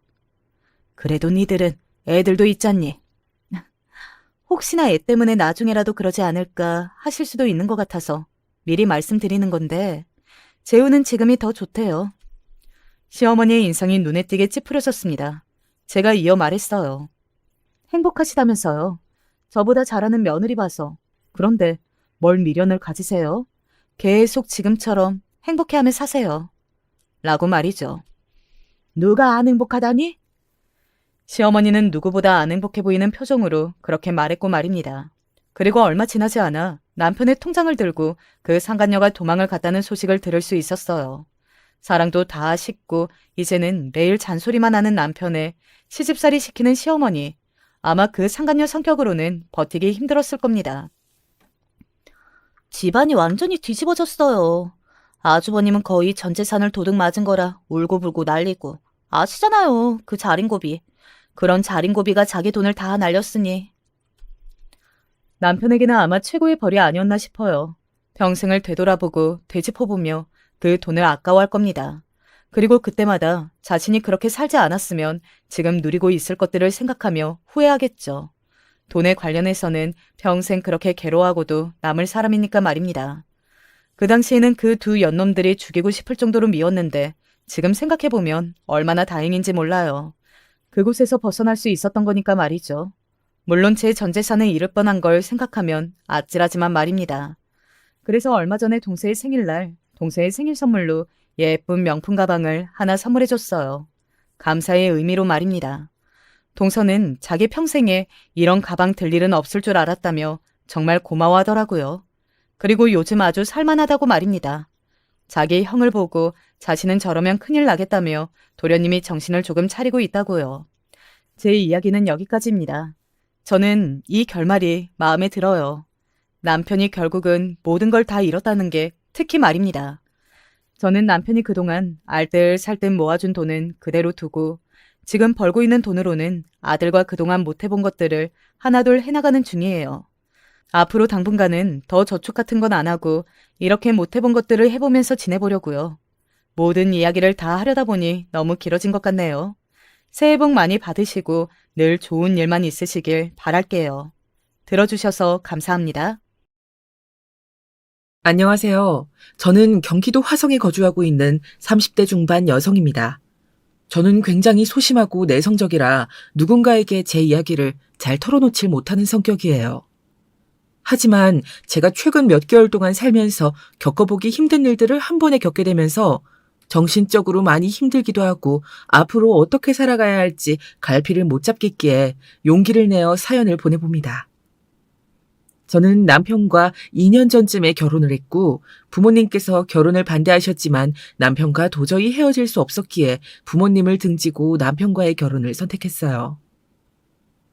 남편과 처음 만나서 연애를 했던 이야기를 해보자면 제가 워낙 내성적인 성향이라 그런지 20대 후반까지 이성과의 연애 경험이 없었어요. 주변 여자친구들이 저를 안타까워하여 소개팅도 많이 시켜주었는데 막상 남자를 만나려고 하면 부끄럽기도 하고 소개팅 자리에 나가면 얼굴을 잘 못 쳐다보겠더라고요. 이성과 대화를 나눌 때도 목소리가 저절로 작아지고 스스로 자신감이 떨어져서 그런지 눈을 마주보기 어려워 매번 고개를 숙이게 되더라고요. 저희 부모님도 저의 성향을 잘 아시고 곧 결혼을 해야 할 나이인데 연애조차 하지 못하니 많이 답답하셨나 봐요. 부모님의 주변 인맥을 통해 괜찮다는 남자들을 직접 알아보시고 몇 번이나 저와 연결시켜주려고 애쓰셨지만 결국 저의 내성적인 성향으로 인해 부모님께서 소개해주신 남자들을 예의상 몇 번 만나기는 했어도 연애까지 이어지지는 않더라고요. 그렇게 저는 혼자 살아야 할 운명인 것처럼 지내왔습니다. 저의 일상생활은 집과 회사만 오갔던 것이 전부였고 주말에는 거의 집에만 머물러 있었어요. 가끔 여자친구들을 만나러 밖에 나가기도 했는데 어느 순간부터 그 친구들이 연애 이야기를 할 때면 연애 경험이 없는 저에게는 할 말이 없으니 불편하기도 하고 어쩌면 다들 나만 빼놓고 저렇게 쉽게 연애를 시작할 수 있는지 부럽더라고요. 그래서 제 스스로 껄끄러운 모임이나 약속을 만들어 밖으로 나가기보다는 집에서 혼자 머무는 시간이 더욱 많아졌던 것 같아요. 그러던 어느 날 평상시처럼 회사에 출근을 하고 있는데 지하철역 출구 앞에서 전단지를 나눠주고 있는 거예요. 얼떨결에 전단지를 받고 살펴보았더니 핸드폰 앱을 통해 소개팅을 할 수 있다는 광고지였어요. 핸드폰 앱으로 소개팅을 할 수 있다고? 정말로 앱을 통해 이성을 만날 수 있다는 건가? 저는 우연히 전달받게 된 전단지를 통해 소개팅 앱에 대해서 처음 알게 되었고 앱으로 이성을 소개해준다는 것이 그저 신기하게만 느껴졌어요. 그래서 소개팅 앱에 호기심을 가지고 반신반의로 가입을 해보았고 가입을 하자마자 저와 가까운 동네에 살고 있었던 어떤 남자에게서 바로 연락이 왔어요. 그 남자가 보낸 쪽지에는 간단한 인사와 함께 간략한 소개글이 적혀 있었어요. 안녕하세요. 저는 35살이고 직장인이에요. 가까운 동네에 거주하시는 것 같아 반가워서 연락드려 보았어요. 안면식도 없는 낯선 남자에게서 무작정 날라온 쪽지가 저에게는 참 흥미로웠던 것 같아요. 이렇게 소개팅 앱으로 이성을 만날 수 있다니 저의 호기심은 더욱 커져만 갔고 나에게 쪽지를 건넨 그 남자와 계속 대화를 이어갔습니다. 그 남자와 저는 그렇게 소개팅 어플로 만난 것을 계기로 서로의 일상에 대해 시시콜콜한 대화를 나누며 조금씩 알아가고 있었어요. 제가 이성을 직접 만나면 내성적인 성향 때문에 대화를 나누기가 참 어려웠는데 이렇게 이성과 얼굴을 맞대지 않고 온라인 채팅으로 대화를 나누니 좀 더 수월하더라고요. 아침에 일어나면 항상 그 남자에게서 먼저 연락이 왔어요. 어젯밤 좋은 꿈 꾸셨나요? 오늘 아침 비가 내린다고 하더라고요. 출근길에 우산 꼭 챙겨가세요. 그리고 회사 퇴근길부터 잠들 때까지 그 남자와 계속 대화를 나누는 것이 마치 실제로 연애를 하는 것 마냥 즐겁고 설렜던 것 같아요. 그러던 어느 날 회사 퇴근길에 여느 때와 같이 그 남자에게서 메시지가 왔어요. 저기 혹시 괜찮으시면 우리 실제로 한번 만나볼래요? 전혀 부담 갖지는 말고요. 계속 연락하면서 지내다 보니 직접 만나보고 싶다는 생각이 들어서 그 남자는 저에게 어떻게 실제로 만나자고 해야 할지 한참을 생각한 듯이 메시지에 고민의 흔적이 느껴졌어요. 사실은 저도 그 남자처럼 온라인 채팅으로만 대화를 나누다 보니 실제로 만나보고 싶다는 생각이 들었고 그 남자를 만나지 않고 연락을 끊게 되면 나중에 후회할 것 같다는 생각이 들어 조심스럽지만 설렘 가득한 실제 만남을 승낙하게 되었습니다. 약속 당일이 되자 저는 왠지 모르게 설렘보다는 걱정이 가득했던 것 같아요. 그동안 얼굴을 직접 보지 않고 온라인상에서 많은 대화를 나누긴 했지만 서로의 신상 정보에 대해서는 정확히 모르고 있었기 때문에 문득 저에게 연락 온 이 남자가 실제로는 이상한 사람은 아닐지 또는 불순한 의도를 가지고 저에게 접근한 사람은 아닐지 의심이 들기 시작했거든요. 그리고 저의 내성적인 성향 때문에 그 남자를 실제로 만나게 되면 제가 또 다시 말수가 적어지게 될까봐 걱정도 했던 것 같아요. 하지만 저의 쓸데없는 걱정과는 달리 그 남자의 첫인상은 마치 순박한 시골 청년과 같았어요. 그리고 멀리서 봐도 이목구비가 뚜렷한 잘생긴 얼굴이더라고요. 약속 장소에서 저를 기다리고 있던 그 남자의 모습을 보니 가슴이 갑자기 두근대는 것 같았고 외모에 스스로 자신감이 없었던 저는 더욱 말을 걸기가 어려웠어요. 하지만 그 남자가 먼저 저에게 다가와 다정한 말투로 인사를 건넸고 제가 그 남자의 얼굴도 잘 못 쳐다보고 부끄러워하니 그 모습이 도리어 귀엽게 느껴졌나 봐요. 다른 남자들과는 달리 저에게 계속 이야기를 건네주며 미소를 지어주었어요. 그동안 그 남자와는 온라인상에서 대화를 많이 나누어서 그런지 저 또한 시간이 점차 지나자 편하게 대화를 나눌 수 있게 되었어요. 그리고 그와의 실제 만남에 대해서 우려했던 바와는 달리 이상한 사람도 불순한 의도를 가진 사람도 아님을 깨달을 수 있었어요. 도리어 이렇게 이성과의 데이트 자체가 거의 처음인 저에게는 저를 향한 그 남자의 관심이 나쁘지만은 않았고, 그렇게 우리는 한 번, 두 번, 세 번 연달아 만남을 이어가게 되면서 결국 사귀게 되었어요. 그리고 그 남자는 저희 남편이 되었답니다. 저보다 5살이 많았던 남편은 제가 어려서 그런지 저의 내성적인 성향을 잘 이해해주고 배려해주고 저의 모든 행동을 귀여워해 주었어요. 아, 이런 게 연애였구나. 이렇게 좋은 걸 이제서야 하게 되다니. 집신도 제 짝이 있다더니 저도 이제서야 진정한 사랑을 만나게 된 것 같아 기쁘고 행복했습니다. 우리는 거의 매일 만났고 늦게 시작한 사랑이 무섭다더니 저는 정말 남편과 불타는 사랑을 했어요. 그렇게 남편과 사귄 지 3개월이 되었을 때 남편은 불현듯 저에게 결혼 이야기를 꺼냈어요. 현주야, 오빠랑 결혼할래? 너를 향한 내 감정을 어떻게 표현해야 할지 잘 모르겠지만 너와 평생을 함께하고 싶어. 저는 지금까지 살면서 저와 연애를 하자고 한 것도 결혼을 하자고 한 것도 지금의 남편이 처음이었기 때문에 굉장히 당황스러웠어요. 하지만 결혼을 하자는 남편의 말에 설렜고 남편을 만나면서 단점은 하나도 보이지 않았어요. 그래서 이 남자와는 결혼을 해도 괜찮겠다는 생각이 들었던 것 같아요. 남편의 갑작스러운 결혼 이야기에 많이 당황하긴 했지만 저는 그 자리에서 결혼을 승낙하였습니다. 하지만 저는 그때까지 정말 그에 대해서는 아무것도 몰랐던 것 같아요. 결혼에 대해서 이야기를 본격적으로 주고받게 되자 남편이 저에게 할 말이 있다면서 어느 날 조용한 곳으로 가자고 하더군요. 인적이 드문 호수공원에 가서 우리는 한참 동안 대화를 나눴어요. 나는 사실 직업군인이었어.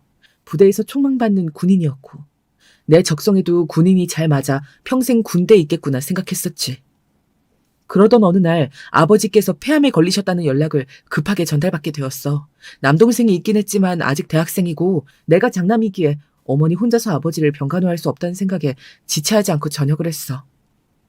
남편의 갑작스러운 이야기에 저는 무척 당황했지만 그동안 남편이 나에게 이 무거운 이야기를 꺼내기 위해서 얼마나 고민했을까 생각하면 안쓰러웠던 것 같아요. 그리고 남편은 계속 본인의 이야기를 이어나갔어요. 투병 생활을 하고 계신 아버지와 혼자서 병간호하느라 고생하실 어머니를 생각해서 급하게 전역을 하긴 했지만 그 당시 나는 군대 밖의 사회생활에 대해서는 아무런 준비가 되어 있지 않았어. 나는 아버지를 대신해서 가장으로서 당장의 경제활동을 해야만 했고 급한 대로 아무 회사나 들어가서 취업을 했지. 그렇게 아버지의 병간호와 회사 생활만 하고 지내다가 우연히 소개팅 앱으로 만나게 된 게 바로 너야. 저는 남편의 이야기가 마치 영화 속 줄거리같이 느껴졌어요. 나와 연애를 하면서도 한편으로는 힘든 생활을 하고 있었을 남편을 생각하니 더욱 안쓰럽고 슬펐던 것 같아요. 혼자서 감당하기 어려운 집안 이야기를 저에게 힘겹게 이야기해준 남편에게 고마운 마음이 들었고 저는 남편과 얼른 결혼을 해서 힘든 시기를 함께 극복할 수 있도록 도움을 주고 싶었어요. 그리고 저희 부모님에게 남편과의 교제 사실을 알리고 이 남자와 결혼을 하고 싶다며 이야기하였습니다. 그동안 연애 경험이 없던 내성적인 딸이 결혼 이야기를 꺼내자 부모님은 적잖게 놀라셨고 남편의 집안 상황에 대해서 이야기하자 아버지는 노발대발하셨어요. 아빠는 우리 딸이 좋은 남자를 만나 결혼을 하고 행복했으면 좋겠어. 그런데 그 남자는 아무리 생각해도 아닌 것 같다.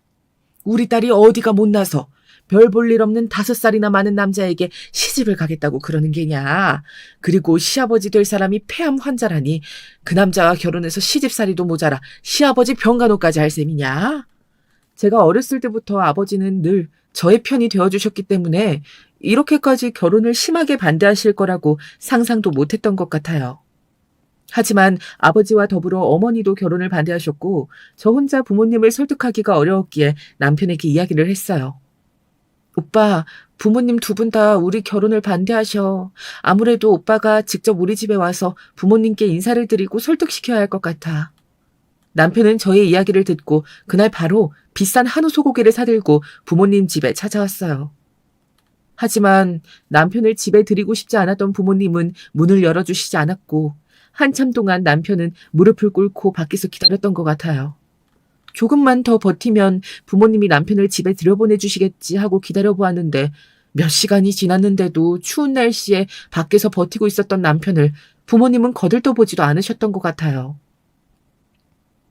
저는 남편이 이러다가는 동상에 걸려 큰일 날 것만 같아 이제 그만 집에 돌아가라며 이야기했고 부모님은 제가 남편을 걱정하는 모습을 보고 저에게 더욱 실망하셨던 것 같습니다. 그런 일이 있고 남편은 몇 번을 저희 부모님을 만나 뵙기 위해 시도했지만 실제로 만나 뵙고 이야기조차 꺼내기가 어려웠어요. 저 또한 부모님의 결혼 반대와 모진 말들에 지쳐갔고 남편과 헤어질까 생각도 했지만 그러기에는 남편을 너무나 사랑했습니다. 내 평생 이 남자를 놓치면 더 이상 다른 남자를 만나지 못할 거라는 생각이 들었어요.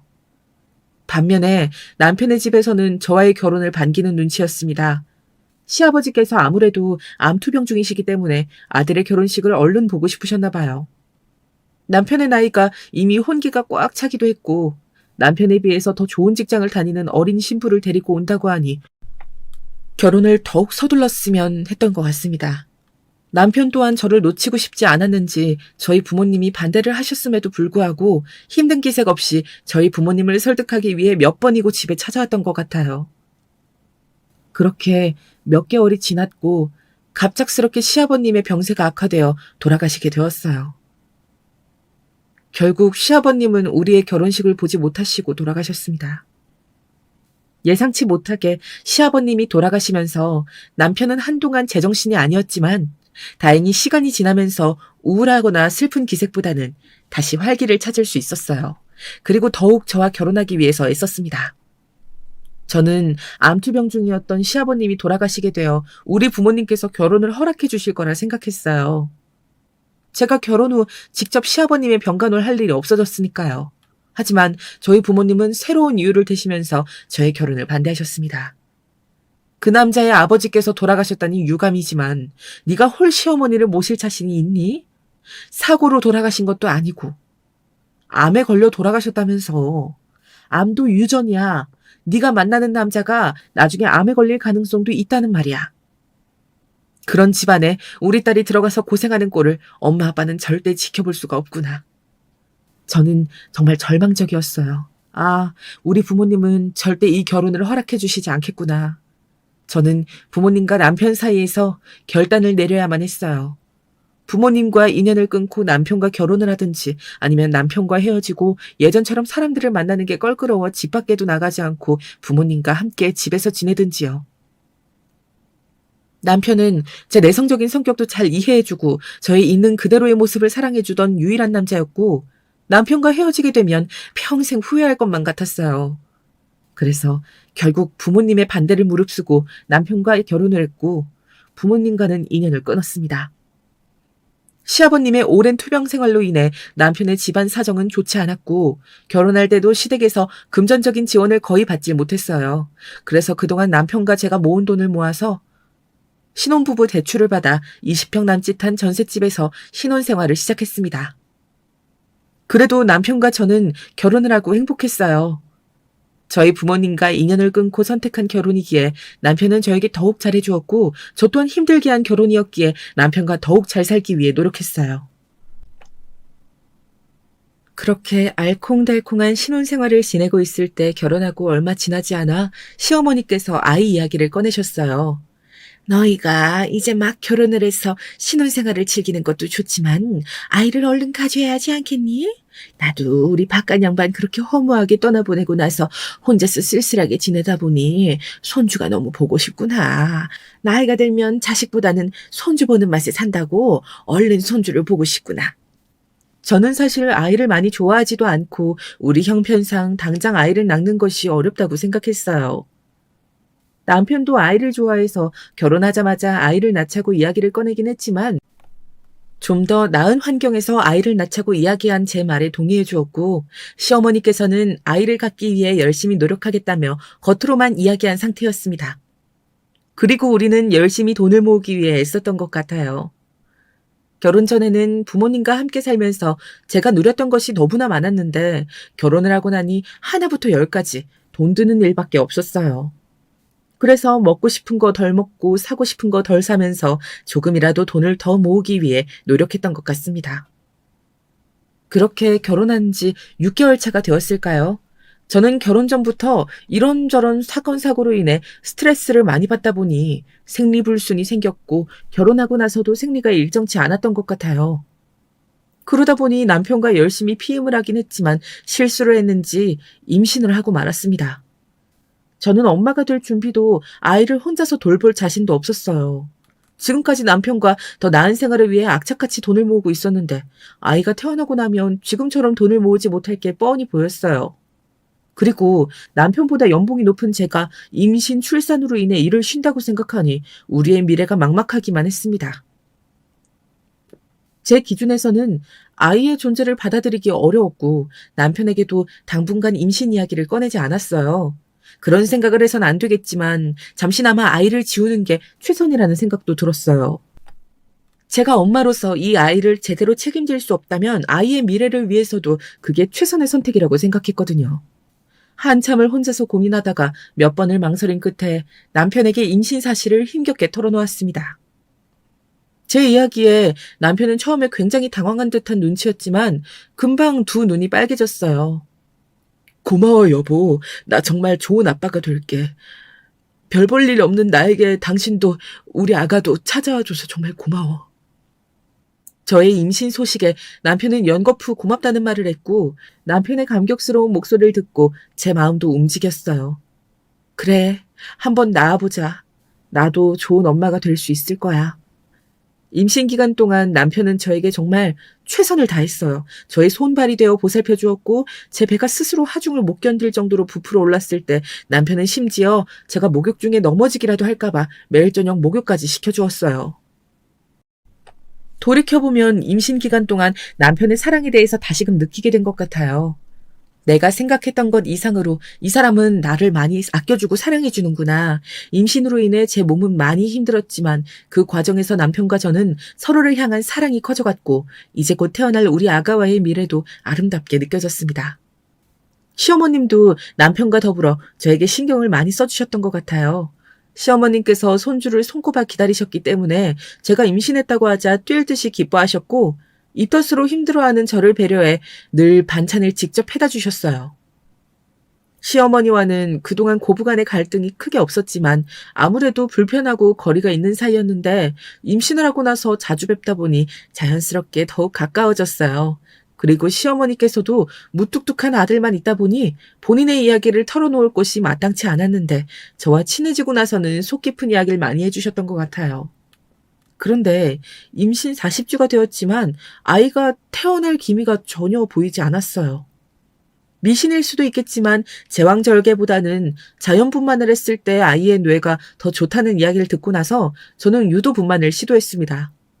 유도분만을 시도한 지 12시간이 지났지만 여전히 진통이 오지 않았고 또다시 유도분만 촉진제를 맞고 나니 아이가 뱃속에서 더 이상 버티기가 힘들었는지 아이의 심장박동이 급격하게 빨라졌어요. 아이의 생명이 위험할 수도 있다는 의사선생님의 이야기에 저는 결국 응급 제왕절개 수술을 받았고 그렇게 제 아들 준우가 태어났습니다. 저는 제왕절개로 인해 전신 마취를 한 상태였기 때문에 준우의 탄생과 동시에 힘찬 울음소리를 바로 들을 수는 없었지만 마취가 깨고 나니 제 옆에는 준우가 누워 있었고 남편이 저를 다정한 눈빛으로 쳐다보고 있었어요. 임신했을 때까지만 해도 제 아이의 존재에 대해서 잘 실감이 나지 않았었는데 실제로 만나고 나니 가슴이 먹먹해졌어요. 나 참, 우리 남편 만나기를, 우리 준우를 낳길 정말 잘했다. 제가 그동안 이루었던 모든 업적 중에서 우리 아기를 임신하고 출산한 것이 가장 위대하고 뜻깊은 일로만 느껴졌습니다. 준우의 탄생과 함께 제 삶의 가치관도 180도 달라졌는데요. 저에게 운명처럼 준우가 찾아왔고 이제 제 삶에도 어둠보다는 햇살이 들기 시작한 느낌이었어요. 여보, 내가 아기를 이렇게 좋아했었나? 우리 아기를 바라보기만 해도 너무 행복하다. 꼼지락거리는 이 작은 두 손이 너무 귀엽지 않아? 남편도 아이 아빠가 되었다는 게 이제서야 실감이 났는지 감격스러운 표정으로 나와 준우를 바라보았어요. 준우의 존재감만으로도 집안의 온기가 달라졌고 저절로 부자가 된 기분이 들었습니다. 그렇게 준우만 바라보고 육아를 시작한 지 어느덧 100일이 훌쩍 지나버렸어요. 저는 여전히 준우의 존재감만으로도 세상을 다 가진 듯한 행복감이 들었지만 한편으로는 남편 혼자서 외벌이를 하고 있어 걱정이 되었어요. 남편도 저에게 겉으로는 티를 내진 않았지만 외벌이 생활을 얼마나 오래 유지할 수 있을지 걱정하는 눈치였습니다. 이렇게 생활하다가는 우리 집은 오래 못 버틸 거야. 준우도 태어났으니 내가 당장 돈을 벌어야만 해. 이런 생각들이 어느 순간 제 머릿속을 온통 지배하기 시작했고 고작 100일밖에 지나지 않은 준우가 걱정되긴 했지만 우리의 미래를 위해서는 제가 다시 일을 시작해야만 했어요. 그런데 막상 일을 시작하자고 마음먹고 나니 준우를 맡길 곳이 변변치 않았습니다. 집 주변 어린이집에 모두 연락을 돌려보았지만 이제 막 100일 된 어린 준우를 맡아줄 곳을 찾기란 하늘의 별 따기였고 우리 형편상 이모님을 구해 월급을 주는 것도 도무지 감당할 수 없는 일이었어요. 그렇다고 해서 결혼과 동시에 연락을 끊고 지냈던 부모님에게 다시 손을 벌릴 수도 없는 노릇이었습니다. 그래서 결국 시어머님의 도움을 받는 일밖에는 다른 방법이 없었던 것 같아요. 회사에 복직해서 준우를 시어머님께 맡기겠다고 남편에게 처음 이야기를 꺼냈을 때 남편의 표정은 곧바로 굳어졌어요. 연로하신 어머님의 건강이 걱정되기도 하고 어머님께서 아이를 혹여나 제대로 돌보지 못하게 되면 우리와 갈등이 불거질 수도 있다는 이유 때문에서요. 저도 남편의 말에 동의하긴 하였으나 우리에게는 다른 방법이 없었습니다. 다행히 시어머님께서도 저희가 처한 상황을 워낙 잘 알고 계셨기 때문에 곰곰이 한참을 생각해 보시다가 결국 준우를 돌봐주시기로 했습니다. 준우 어미가 회사에 복직해야 한다고 하니 어쩔 수 없지. 준우는 내가 봐줄 테니 걱정하지 말거라. 시어머님이 손사래를 치셨다면 정말 막막했을 것 같은데 다행히 저의 간절한 부탁을 들어주셨고 준우가 100일 지날 무렵부터 시어머님께서 돌봐주신 것 같아요.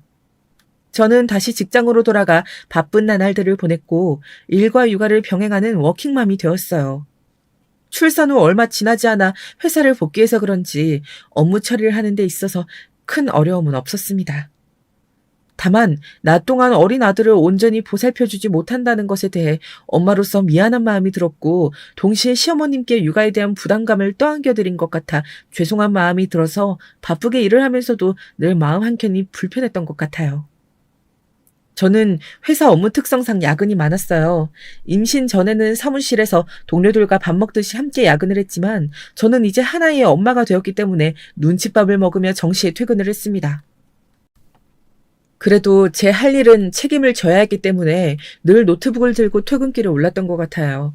정시에 퇴근한다고 하더라도 늘 집에 도착할 때면 저녁 7시가 넘었고 시어머님은 아침 일찍부터 저녁 늦게까지 준우를 돌봐주시느라 항상 기진맥진하신 듯한 모습이었어요. 그런 시어머님의 모습을 볼 때면 한없이 죄송한 마음이 가득해 얼른 돈을 많이 벌어서 시어머님께 잘해드리자는 생각이 들었습니다. 그렇게 회사를 퇴근하고 집에 돌아가면 그때부터 제가 준우를 돌보기 시작했고 아이가 일찍 잠들면 너무 감사한 일이겠지만 늘 늦게 잠을 이뤘던 것 같아요. 낮 동안 엄마의 품이 그리웠는지 엄마가 저녁에 들어오고 나면 준우가 늘 늦게 잠들기 일쑤였고 저는 아이가 잠들고 나면 다시 노트북을 켜고 회사 업무를 마무리했습니다. 이런 나날들이 반복되다 보니 저도 모르게 체력적으로, 심적으로 지쳐갔던 것 같아요. 워킹맘의 생활이 힘겹다는 건 주변 사람들로부터 익히 들어서 잘 알고 있었지만 막상 제가 워킹맘이 되어 생활을 보니 죽을 맛이었거든요. 그래도 저는 엄마이기 때문에 준우를 생각하며 하루하루를 버텼어요. 아이가 태어나면 부부간의 관계가 소홀해지기도 하고 자주 싸운다고 하지만 저와 남편은 서로의 힘듦에 대해 잘 이해해주고 함께 준우를 돌보았어요. 그러던 어느 날 저는 평상시처럼 시어머님이 오시기 전까지 준우를 보살피고 있었고 출근 준비로 인해 바쁜 아침이었지만 하루가 다르게 쑥쑥 자라나는 준우의 모습을 바라보며 미소 짓고 있었어요. 그날따라 시어머님은 30분 정도 집에 늦게 도착하셨는데 회사에 지각할 새라 준우에게 짧은 인사를 건넨 뒤 헐레벌떡 현관문을 나섰던 것 같습니다. 그런데 그날이 우리 아기와의 마지막 인사가 되었어요. 점심시간이 지나고 회사에서 한창 바쁘게 업무를 보고 있었는데 남편에게서 급하게 전화가 왔어요. 남편과 저는 서로 회사에 출근하면 바쁜 업무로 인해 연락을 잘 하지 않는 편이었는데 그날따라 남편으로부터 몇 통의 부재중 전화가 와 있었고 또다시 핸드폰에 울려 무슨 일인가 싶어 바로 전화를 받았어요. 남편이 다급한 목소리로 우리 준우가 숨을 쉬지 않아 병원으로 가는 길이라며 저에게도 빨리 병원으로 오라고 얘기했어요. 우리 준우가 숨을 쉬지 않는다니? 저는 그 순간 심장이 멎는 줄만 알았어요. 오늘 아침까지만 해도 멀쩡하게 엄마에게 미소 지어주던 아이였는데 갑자기 숨을 쉬지 않는다니. 남편의 말 한마디에 너무 놀라 목소리가 떨렸고 울음이 순간 터져나와 더 이상 대화를 나눌 수가 없었어요. 그렇게 저는 아무런 자초지종도 모른 채 병원으로 향했고 병원에 도착했을 때는 이미 우리 아기가 산소호흡기를 착용하고 힘겹게 숨을 헐떡이고 있었습니다. 그 모습을 보자마자 저는 바로 털썩 주저앉아 버렸고 저를 발견한 남편이 저에게 달려와 감싸 안아주었어요. 여보, 이게 어떻게 된 일이야?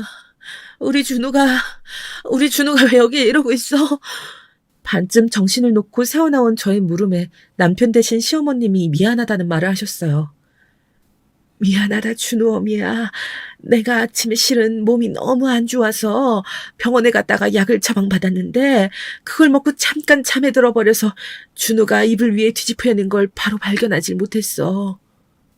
저는 사실 그 당시 시어머님의 이야기가 귀에 잘 들어오진 않았어요. 단지 우리 아기가 이렇게 차가운 병원 침대 위에서 감당하기 힘든 산소호흡기를 착용하고 누워있다는 것 자체가 저에게는 큰 충격으로 와닿았고 제가 준우에게 뭘 어떻게 해줄 수 없단 그 상황 자체가 받아들여지질 않았거든요. 그리고 제가 병원에 도착해서 얼마 지나지 않아 준우의 상태가 갑자기 심각해졌는지 비상벨이 울렸고 순식간에 의료진이 달려와서는 준우에게 심폐소생술을 시도했어요. 심폐소생술을 하는 동안 준우의 온몸이 흔들렸고 금방이라도 큰일 날 것만 같았어요. 그리고 그렇게 준우가 허무하게 세상을 떠나갔습니다. 저는 우리 아기가 숨을 못 쉬어 고통스러워하고 있을 때 옆에 있어주지 못했고 엄마로서 해준 게 아무것도 없었어요. 말 못하는 우리 준우가 얼마나 고통스럽고 무서웠을까. 그리고 점차 이상을 찾아갈수록 시어머님이 너무나도 원망스러웠습니다. 시어머님은 자신의 부주의로 인해 준우가 세상을 떠났다는 것에 대해서 죄책감을 느끼고 있었고 준우의 장례식이 끝나자 저에게 어렵게 다가와서 말을 걸으셨어요. 준우 어미야. 정말 미안하다. 내가 죽어야 하지. 어린 준우가 뭔 죄가 있다고 이렇게. 순간 저는 시어머님을 보고 이성을 잃고 말았어요. 이게 다 어머님 때문이잖아요. 모든 게 다 어머님 때문에 일어난 일이잖아요. 그 어리고 어린 아기가 숨을 못 쉬어서 바둥대고 있었을 때 어머님은 뭐하고 계셨어요? 우리 아기 살려내세요. 우리 준우 살려내시라고요! 그동안 제가 말 한마디 하고 있지 않다가 장례식에 와서 이렇게 소리를 지르니 시어머님은 적잖게 당황한 눈치였고 남편이 저를 붙잡으며 그만하라고 되어 소리를 질렀어요. 병원에 도착해서 지금 이 순간까지 저는 단 한 번도 시어머님께 말을 걸지도 대꾸하지도 않았거든요.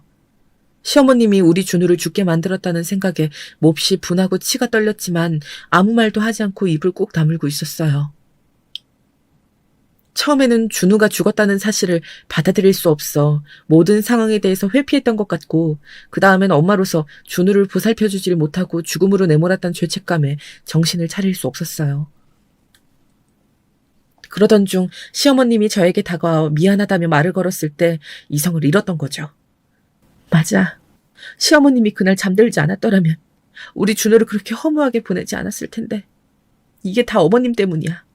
시어머님에 대한 원망과 분노가 사무쳤고 저는 어떻게든 화풀이를 하지 않으면 미쳐버릴 것만 같았어요. 저희 원성의 시어머님은 그저 본인이 잘못했다며 고개를 떨구며 눈물을 훔치셨고 장례식장에 끝까지 남아있었던 몇몇 친척분들은 제가 시어머님께 소리 지르는 것을 보자 혀를 차며 저의 태도에 언짢은 표시를 했습니다. 저는 주변의 시선까지 신경 쓸 겨를이 없었어요. 저에게 준우는 제가 상상했던 것 이상으로 제 삶의 큰 부분을 차지하고 있었고 자식을 먼저 떠나보낸 엄마의 슬픔은 이루다 말할 수 없었거든요. 사랑하는 준우야. 엄마가 참 못났다. 그렇지? 엄마가 지켜주지 못해서 많이 미안해, 우리 아들.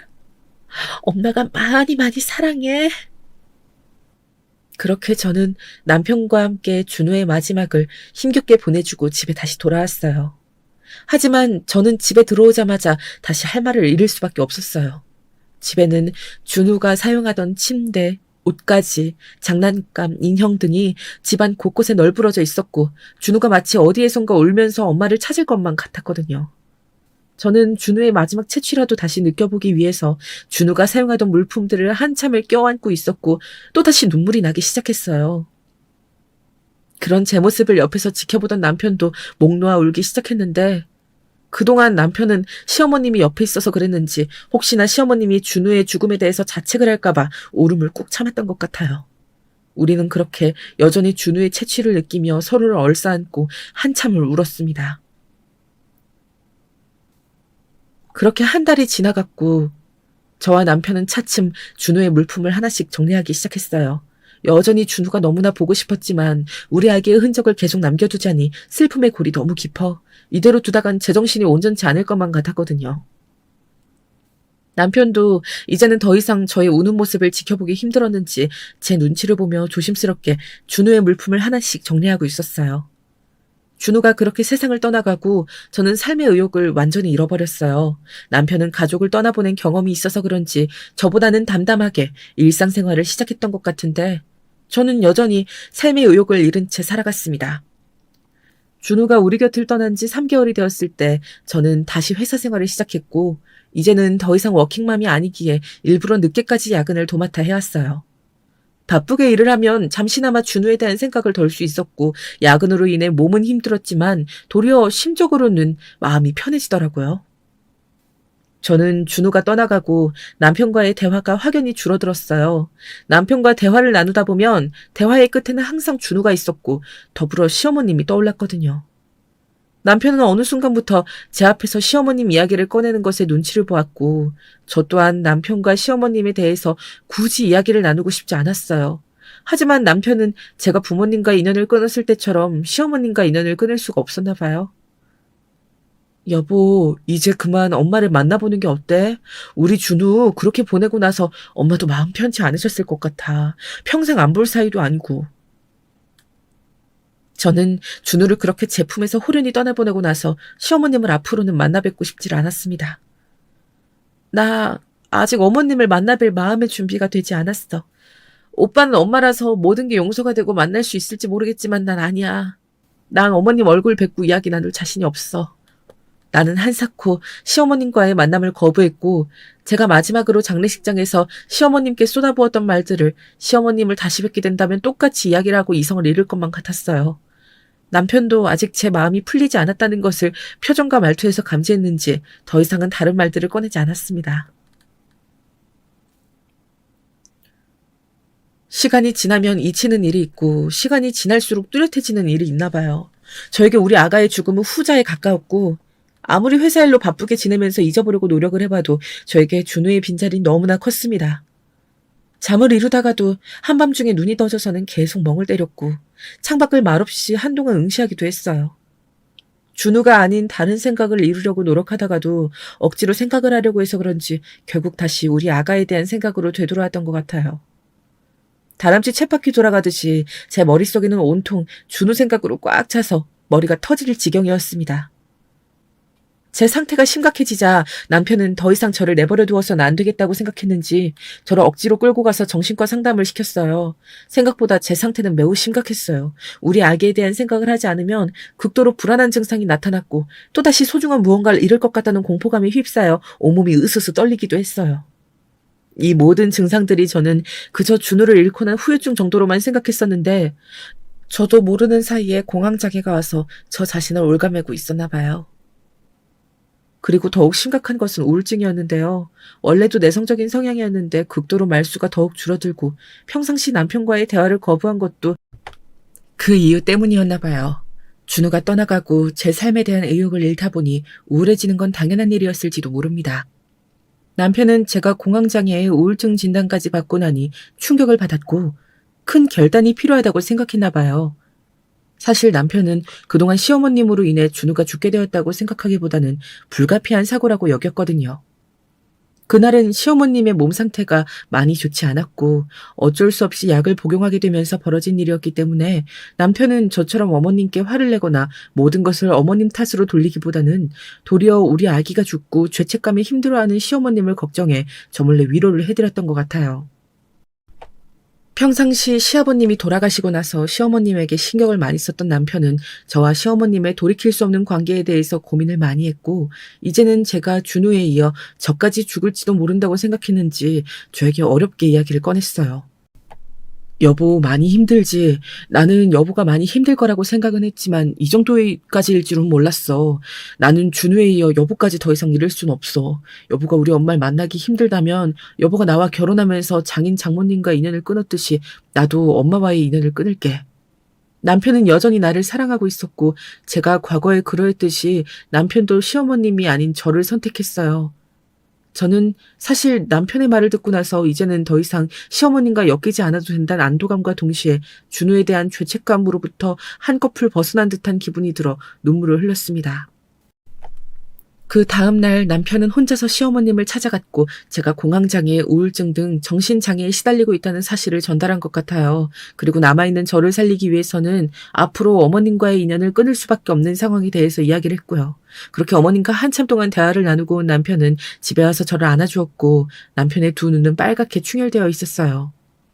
남편의 말에 따르면 시어머님도 저를 충분히 이해한다면서 남편을 부둥켜 안으며 마지막 인사를 했다고 해요. 어제까지만 해도 남편이 시어머님과 인연을 끊고 제가 평생 시어머님을 만날 일을 없게 만들어주겠다는 이야기가 고맙게 느껴졌는데 남편의 그런 모습을 보니 마음 한편이 허전했어요. 제가 평생 준호와 헤어져 돌이킬 수 없듯이 시어머님도 아들이 살아있음에도 불구하고 평생 인연을 끊고 만나지 못한다고 생각하니 시어머님의 입장에서도 많이 힘들고 괴로우실 것 같았어요. 하지만 저는 시어머님을 안타까워하기 이전에 제 스스로 너무나 불안하고 우울했기 때문에 이런 지옥 같은 세상에서 벗어나기 위해서는 시어머님으로부터 멀어져 가는 수밖에 없었습니다. 그리고 한동안 남편과 정신과 상담을 정기적으로 다니며 제 스스로 다시 삶의 활력을 찾기 위해 노력했어요. 남편은 언제나 그렇듯 제 편이 되어주었고 제 옆을 지켜주며 제가 더 이상 우울감에 빠지지 않도록 신경 써주었어요. 남편의 노력이 빛을 발했을까 병원에서도 점차 제 상태가 나아지고 있다고 이야기를 해주었고 저 또한 남편의 노력에 보답하기 위해 억지로 웃거나 활동적으로 움직이기 위해 노력했어요. 이렇게 남편과 함께 노력하고 지내다 보니 우리 아기에 대한 생각도 점차 덜 하게 되었고 현재 제 상황에 대해 직시하면서 점차 우울증으로부터 벗어나게 되었던 것 같아요. 제 병세는 확실히 남편이 시어머님과 거리를 두기 시작하면서 좋아졌어요. 남편 또한 저의 좀 더 밝아진 모습에 힘을 얻었고 우리는 다시 서로에게 의지를 하며 힘든 시기를 극복하고 있었습니다. 그러던 어느 날 도련님으로부터 한 통의 전화가 왔어요. 준우가 세상을 떠난 뒤 시어머님과 더불어 도련님과의 연락도 모두 끊은 상태였는데 남편이 아닌 저에게 이런 전화를 했다는 게 많이 불편하기도 하고 한편으로 시어머님께서 다시 남편과의 인연을 연결하고자 도련님을 앞세운 건 아닐지 이런저런 생각이 들었어요. 한참을 고민한 끝에 뒤늦게 전화를 받았는데 도련님은 격양된 목소리로 형과 연락이 되지 않는다며 다짜고짜 형에게 병원으로 바로 와달라고 전해달라 그랬어요. 어찌된 영문인지 몰라 도련님께 자초지종을 물어보니 깊게 한숨을 쉬더군요. 형수님, 지금 엄마가 병원에 누워 계세요. 형이 엄마한테 인연을 끊자니 어쩌자니 이야기를 하고 나서 시름시름 앓으시더니 결국 제가 외출한 틈을 타서 수면제를 과다 복용하신 것 같아요. 제가 엄마를 발견하자마자 병원으로 모시긴 했는데 지금 좀 위급한 상황이에요. 형 좀 빨리 병원에 와달라고 하세요. 도련님의 이야기를 듣고 나서 저는 어떤 답변도 할 수가 없었어요. 어머님이 왜? 내가 아니라 왜 어머님이 자살 시도를 하신 건데 준우가 죽고 나서 우리 아기가 외롭지 않게 저도 몇 번이고 죽을까 생각을 했지만 실제로는 남아있는 남편이 가여워서 한 번도 자살 시도를 한 적이 없었어요. 그런데 시어머님께서 극단적인 시도를 하셨다고 하니 처음엔 이해가 잘 가지 않았습니다. 자식을 잃은 건 나인데 자식을 잃은 아픔에 하루하루를 힘겹게 버티고 있는 건 나인데 왜 어머님이...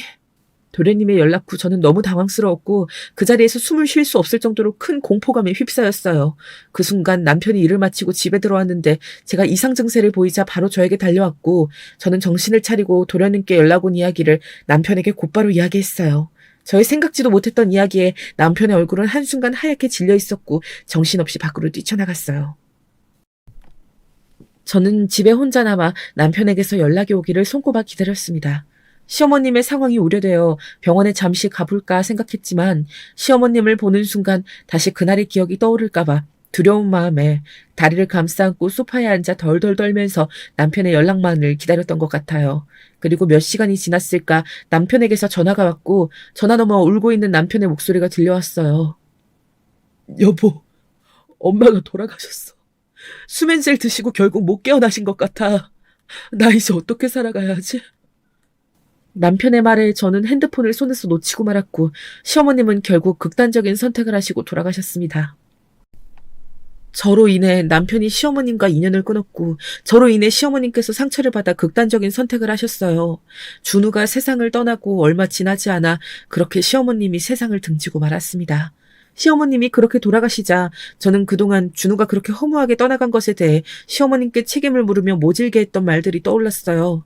그리고 그동안의 일 때문에 바쁘단 핑계로 제 스스로 준우를 잘 돌보지 못했던 상황들, 그로 인해 시어머님께 준우를 부탁할 수밖에 없었던 상황들이 불현듯 함께 생각났던 것 같아요. 저는 그저 자식을 떠나보낸 엄마로서의 책임을 회피하고 싶어서 그동안 시어머님께 모든 화살을 돌렸던 것 같습니다. 어쩌면 그걸 이미 알고 있었을지도 모르지만 제가 이 세상에 남아서 다시 살아가기 위해서는 제 자신에 대한 죄책감을 떨쳐내야만 했고 모든 죄책감을 시어머님께 떠안겨드린 것 같아요. 나 때문에 준우에 이어 시어머님까지 돌아가시게 만들었어. 나로 인해 오빠가 엄마를 잃게 된 거야. 시어머님이 돌아가시자 저는 제 자신을 자책하기 시작했어요. 저로 인해 어머니와 인연을 끊었던 남편은 이제 본인 때문에 어머니께서 돌아가셨다고 생각할 텐데 그 죄책감으로부터 어떻게 벗어나게 할 수 있을까 걱정이 됩니다. 내가 시어머님께 화살을 돌린 것처럼 남편도 나에게 화살을 돌려 어머님 살려내라고 하면 어떻게 하지? 이제 저에게는 남편밖에 남아있지 않은데 남편이 저를 원망하게 될까봐 너무 무섭고 두렵습니다. 저는 남편에게 연락이 오자마자 바로 병원으로 향했고 예전에 제가 침대에 누워있던 준우를 바라보고 주저앉았던 것처럼 남편 또한 미동도 없는 시어머님의 침대 앞에서 주저앉아 있었어요. 그런 남편에게 말없이 다가가 안아주었고 남편은 저에게 한참을 기대어 흐느꼈습니다. 우리 아기의 장례식 이후에 얼마 지나지 않고 시어머님의 장례식까지 치르면서 남편과 저는 둘 다 넋을 잃고 말았어요. 주변의 시댁 친정들은 저보고 사람 하나 잘못 들어서 이 사달이 났다며 뒤에서 이야기를 하시는데 정말 이 모든 것들이 저로 인해 시작한 불행일까요? 저는 그동안 남에게 피해를 끼치지 않고 잘 살아왔다고 생각했는데 왜 이런 일들이 저에게만 연달아 발생한 걸까요?